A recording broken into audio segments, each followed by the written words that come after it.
ఎవరు ద్వారా అయితే మరి ఆయన్ని మా పట్టిస్తారు అని ఆలోచన కలిగి వాళ్ళు ఏం చేశారంటే అందులో ఏర్పరచుకున్న శిష్యుల్నే వాళ్ళు కనుక్కొని ఆ యొక్క 12 మందిలో ఉన్న ఇశ్రాయేలు యోధ కొంచెం అటిటికల మనసు వాడు. ఒకవేళ అటిటికల మనసు లేకుండా ప్రభు నాకు అప్పచెప్తారని ఒక అనుకుంటే నేను ఆయన అప్పచెప్పలేస్తున్నా నీతి మంత్రి అని ఒకరు అనుకోవచ్చు. అంటే 11 మంది కూడా ఏం చేశారంటే వాళ్ళు వల్ల తప్పదం ఏం కనపడలే. కానీ ఇశ్రాయేలు యోధలో కొంచెం లూజ్ కనపడదు. ఎందుకంటే లూజ్ కనపడదంటే వీళ్ళల్లో ఈ 12 మందిలలో ఎవరు మనకి అనుకూలంగా ఉంటారు అంటే ఆశ పెడదాం అనుకోరు. ఈ లోపల ఆశ పెట్టడానికి ఏది కావాలి? లోపల ధనం కావాలి.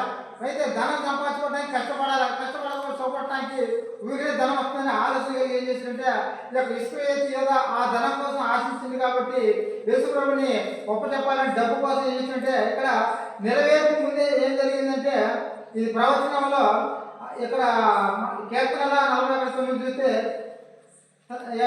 భోజనం చేసిన వాడు నన్ను తండ్రిగా తన మడిని ఎత్తిన ఎవరు? ఇశ్రాయేలు యోధ 12 మంది శిష్యులు ఆయనతో పాటు కలిసి భోజనం చేసిన శిష్యులలో ఒకడు.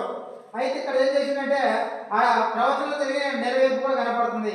అదే విధంగా మరి ఇంకా 700 క్రీస్తు పూర్వం 700 సంవత్సరాల క్రితం మనం చూసుకుంటే యెషయా గ్రంథం 53 వచనంలో యెషయా గ్రంథం 53 అధ్యాయం 3 వచనంలో యేసుక్రీస్తు పూర్వంగా 700 సంవత్సరాల క్రితమే రాయబడ్డ మాటలు ఇవి. యెషయా గ్రంథం 53 అధ్యాయం 3 వచనంలో అతడు తృణీకరింపబడిన వాడాయను మనుషుల వలన విసర్జింపబడిన వాడును వ్యసనక్రాంతుడును గాను మనుషులు చూడ నల్లని వాడుగా ఉండెను. అతను తృణీకరింపబడిన వాడు కనుక మనం అతన్ని ఎన్నిక చేయకపోతిమి. అంటే ఈ నీతిమంతులు మనం ఎన్నిక చేయలేదు. అంటే ఇప్పుడు ఏది ప్రవచనాలు జరిగింది. ఈ ప్రవచనాలు జరిగినాక మళ్ళీ ఇక్కడ నెరవేర్పు జరిగింది. ఈ నెరవేర్పులో ఈ యొక్క ప్రవచనాలు చూద్దాం. యోహాను సువార్త 1వ అధ్యాయం 11వ వచనంలో యోహాను సువార్త 1వ అధ్యాయం 11వ వచనంలో అంటే ఇక్కడ యెషయా గ్రంథంలో 700 సంవత్సరాల క్రితం క్రీస్తు పూర్వంలో చెప్పబడ్డ మాటలో ఇక్కడ ఏం జరిగిందంటే యోహాను సువార్త 1వ అధ్యాయం 11వ వచనంలో ఆయన తన స్వకీయుల యొద్దకు వచ్చిన ఆయన స్వకీయులు ఆయన అంగీకరింపలేదు. ఇక్కడ ఆయన తన స్వకీయుల యొద్దకు వచ్చినప్పుడు తన స్వకీయులు ఆయన్ని అంగీకరింపలేదు. కానీ యేసుప్రభు అంటే లెక్కలేదు. యేసుప్రభు అంటే ఆయన్ని మరి తీసివేసినట్టుగా కనపడుతుంది. అందుకనే ఆడ 12వ వచనం చూసుకున్నట్లయితే తాను ఎందరు అంగీకరించురో వారికి అందరి కనుక తన నామమందు విశ్వసించిన వారికి విశ్వాసం ఉంచిన వారికి దేవుని పిల్లలకు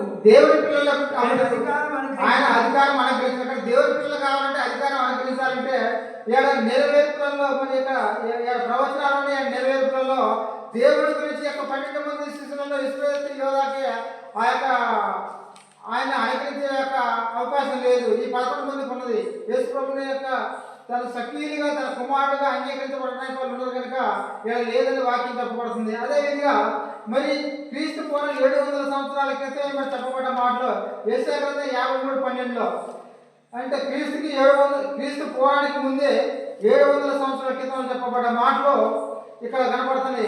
యెషయా గ్రంథం 53 అధ్యాయం 12వ వచనంలో యెషయా గ్రంథం 53 అధ్యాయం 12వ వచనం కావున గొప్పవారితో నేను అతనికి పాలు పంచి పెట్టేదను.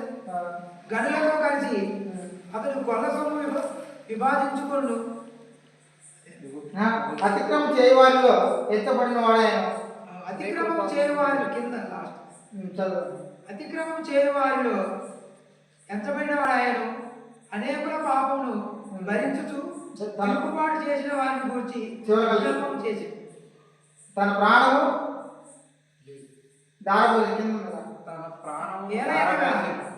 మరణము నొందినట్లు తన ప్రాణమును దారిపోసింది. గొప్పవారితోనే అక్కడ ఎన్నో మనం రాయబడ్డాయి కనుక తన ప్రాణాన్ని దారిపోయడానికి ఇక్కడ ముందే చెప్పబడ్డాయి. ఇప్పుడు క్రీస్తు పూర్వం 700 సంవత్సరాల క్రితమే రాయబడింది ఈ మాట. ఎందుకంటే ఇక్కడ ప్రవచనాలు జరుగుతున్నాయి. ఎందుకంటే నెరవేర్పు కూడా మరి మత్తయి సువార్త 27వ అధ్యాయం 38వ వచనంలో మత్తయి సువార్త 27వ అధ్యాయం 35వ వచనంలో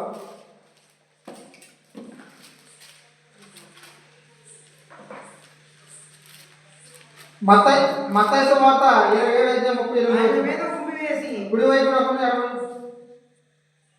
మరియు ఆ, కుడి వైపున ఒకడు కుడి వైపున ఒకడును ఎడమ వైపున ఒకడు ఎడమ వైపున ఒకడును ఇద్దరు బందిపోటు దొంగలు ఆయనతో కూడా సిలువ వేయబడి ఇక్కడ ప్రవచనాలు జరిగిన ఇక్కడ నెరవేర్పులు కూడా కుడి వైపున కూడా ఎడమ వైపు ఒకరు ఉన్నప్పుడు ఏం చేసిందంటే ఇక్కడ మత్తయి సువార్తలో మరి 27:38 చూసుకున్నట్లయితే ఆయన్ని ఇక్కడ 40 వచనంలో దూషిస్తారు, 41లో అవమానిస్తారు, 44లో నిందిస్తారు. ఈ మూడింటి కలిసి. ఎందుకంటే ఇక్కడ 40, 41, 44 చూసినట్లయితే ఏం జరిగిందంటే ఫస్ట్ 40 చూసినట్లయితే దూషించిన వాళ్ళు కనపడతారు. అయితే 41 చూసినట్లయితే అపవాసించిన వాళ్ళు, అయితే 44లో చూసినట్లయితే నిందించిన వాళ్ళు కనపడతారు. అయితే ఎప్పుడు ఇక్కడ 700 క్రీస్తు పూర్వం 700 సంవత్సరాల క్రితమే ఇక్కడ అతిక్రమం చేయవారు ఎంచబడిన వాడాయని ముందే చెప్పబడింది. ఈ నీతిమంతులు ఈ లోకంలో పుట్టేటప్పుడు ఎన్నో ప్రవచనాలు మరి మనకి పడ్డాయి కనుక ఇక్కడ నెరవేర్పు కూడా జరుగుతుంది. అందుకనే కుడి వైపున కూడా ఎడవైపు ఉంటే వీళ్ళు ఏం చేస్తారంటే వాళ్ళనే ఒకరు కుడి వైపు ఉండేమో అయ్యో దేవుడా మేమైతే దొంగలు కనుక ఈ శిక్షలో మాకు అది ఉంటే మాకు ఈ శిక్ష తగ్గుందా మేము దొంగతనం చేసిన కనుకనే అతను ఒప్పుకుంటున్నావు. మరి ఎడవైపు నుండి ఏం చేస్తాడు, నువ్వు దేవుడు కుమారుడు అయితే నువ్వు తను తగ్గిపోయి నీ కట్టు కూడా మమ్మల్ని ఎక్కువ అని దొంగతనం చేసినప్పుడు కూడా ఆ భయం లేకోకుండా ఇక్కడ కనపడుతుంది. ఎందుకంటే సోదరులారా ఇక్కడ దూషించి ఆయన్ని అవమానించి నిందించినట్లుగా ఇక్కడ శిలువ వేయబడిన దొంగలు కూడా దేవుడు అంటే నీతిమంతుని కూడా లెక్క చేయనట్లుగా కనపడుతుంది ఇక్కడ నెరవేర్పులో. అయితే ఈ ప్రవచనాలు ముందే చెప్పబడ్డాయి. ఇక్కడ ప్రవచనాల్లో కూడా అదే అంటున్న ముందుల కీర్తన గ్రంథం 92:16 క్రీస్తు పూర్వం 1000 సంవత్సరాల కంటే పూర్వంలో క్రీస్తుకి పూర్వం 1000 సంవత్సరాల క్రితంలో చెప్పబడ్డ మాటలో కీర్తన గ్రంథం 22:16 కీర్తన గ్రంథం 22:16 కుక్కలు నన్ను చుట్టుకొని ఉన్నాయి.